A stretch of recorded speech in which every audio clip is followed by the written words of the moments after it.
Hey everybody, Phobos Gaming here, and today we are doing the full review For Honor, which is a medieval combat strategy action game that came out in February 14th, 2017. Now, this game had a huge problem when it first came out and for a few months after it came out.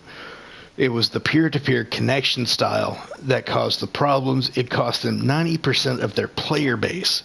Now they are actually switching to dedicated servers, which will remove this issue of having to resync any time somebody left the game.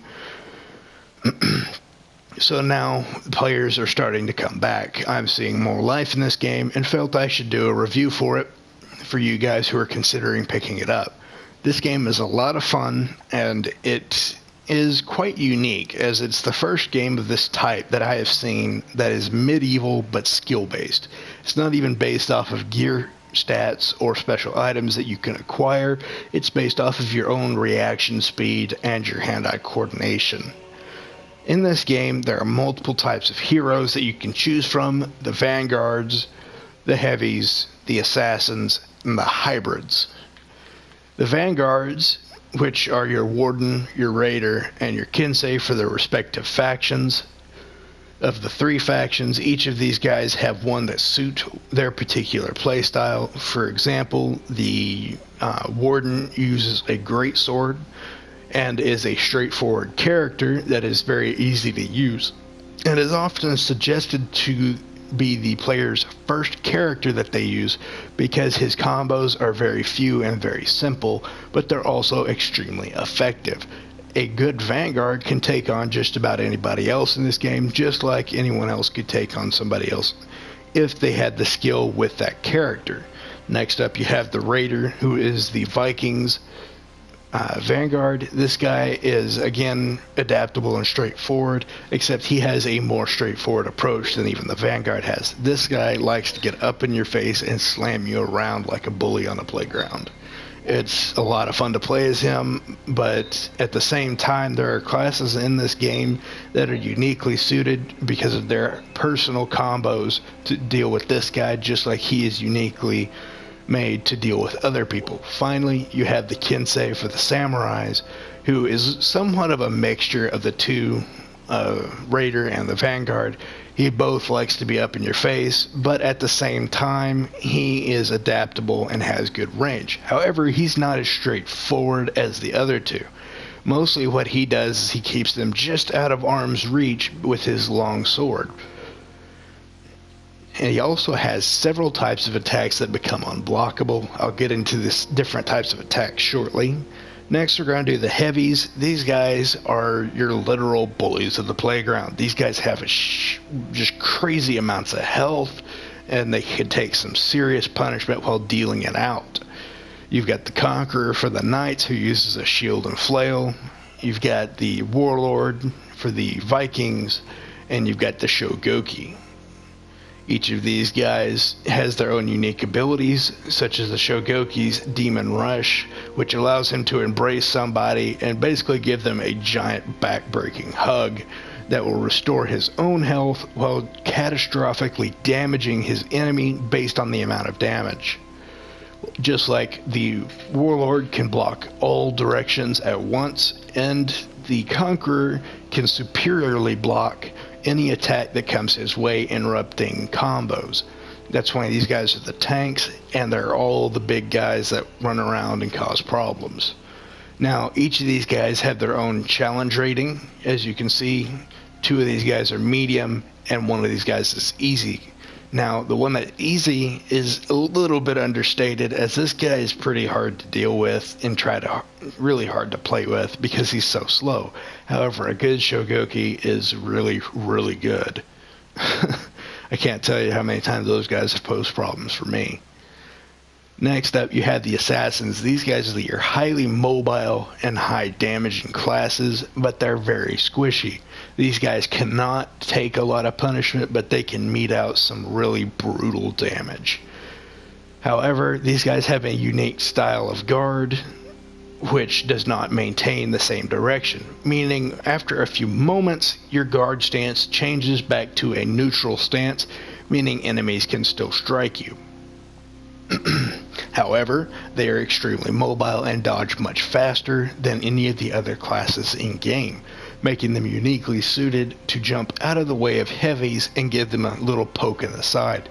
Now, each of these guys has their own abilities, and most of them can cause severe bleed damage, which allows for damage over time, but recently, due to a anti-runaway feature that they installed, people can't just bleed and run away. They will get a debuff if they do this for too long, because the game tracks your movement, and if it sees that somebody is running and somebody has been chasing for a long time, the person running receives a debuff while the person chasing receives a buff to help them catch up.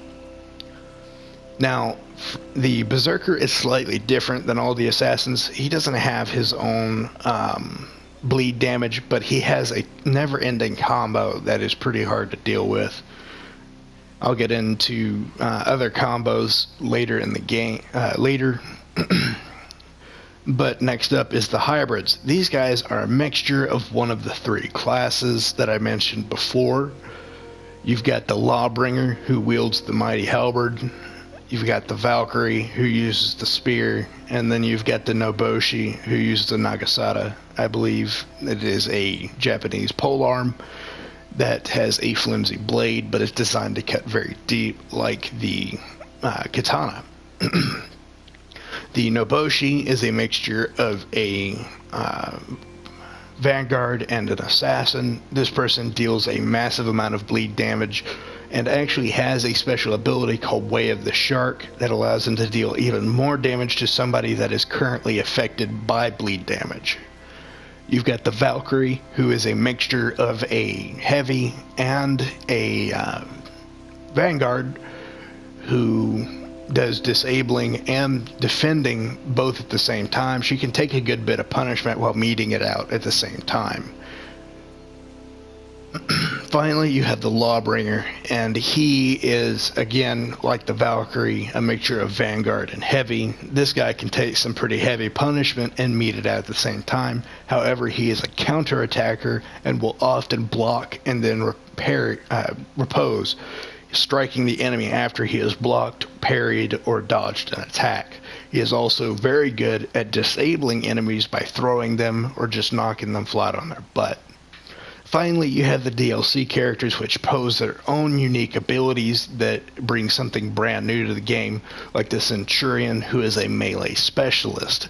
This guy is a mixture of an assassin and a warden, which had been quite unique to the Knight faction, but hadn't been seen except by the Noboshi. Now, he doesn't have the range the Noboshi does, and he doesn't use bleed damage.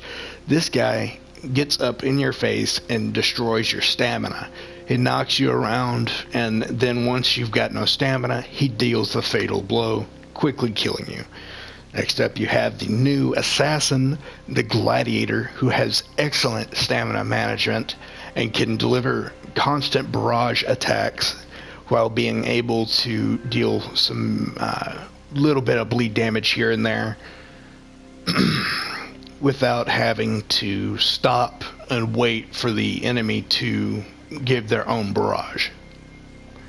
Next, you've got this guy who I haven't personally played yet, but I have seen a lot of. He has two different styles of combat, one of which is a defensive form allowing him to take punishment, and then the other one is an offensive form allowing him to deal out punishment. These particular forms alternate between unblockable and unstoppable attacks. He is a mixture of a heavy and an assassin, just like the Noboshi and the Centurion. He came out recently and has been quite a thorn in everybody's side because of the weapon he wields, which is the giant claymore. He has a whole lot of reach and a whole lot of damage that he can mete out with very little attempt to actually do so. Finally, you have their very last guy that they released back in Season 1, or technically Season 2, the Shinobi. He is a long-range, mobile counterattacker. This guy can grab you using his chain and kama, pulling you to him, and then delivering a series of bleeding attacks. He can also do these little teleportation moves, moving him around very rapidly and kicking you this way and that, so he can reposition you to a more suitable area for his uses.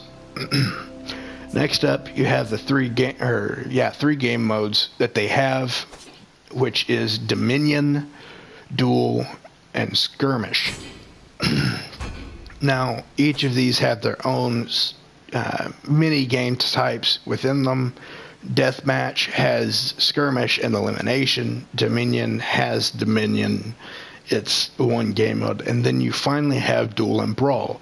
Duels, as you would think, is a one-on-one combat. Brawl is not a free-for-all. If you're wanting a free-for-all, you don't have that in this game. Brawl is actually a 2-on-2 fight where 2 people on one team, 2 people on the other, and they spawn them on the same map.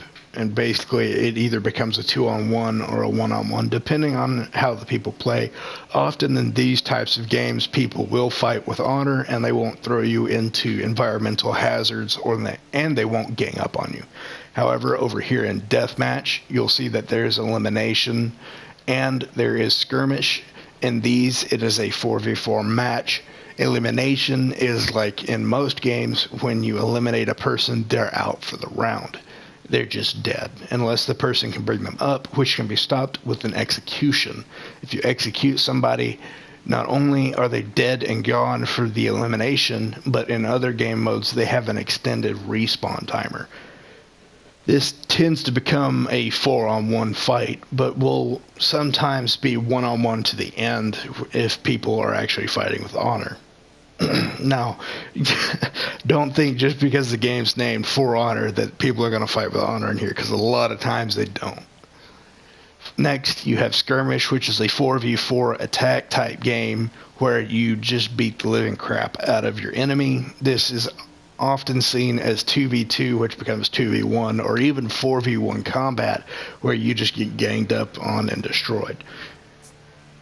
Over in Dominion, you see a lot of that here, but the object is not just to kill the enemy team, but to take their positions. In each of these positions, you gain set points each second until the other team is breaking or your team is breaking, in which case it functions just like Elimination, where you will eliminate each enemy player until there's no more left. And at that point, you win the game. That's pretty much all you're going to learn from this about For Honor. I will go into other things such as characters and gameplay over another 2 videos. I do hope you found this video to be helpful in choosing whether or not you want to play this game. Feel free to like, comment, and subscribe.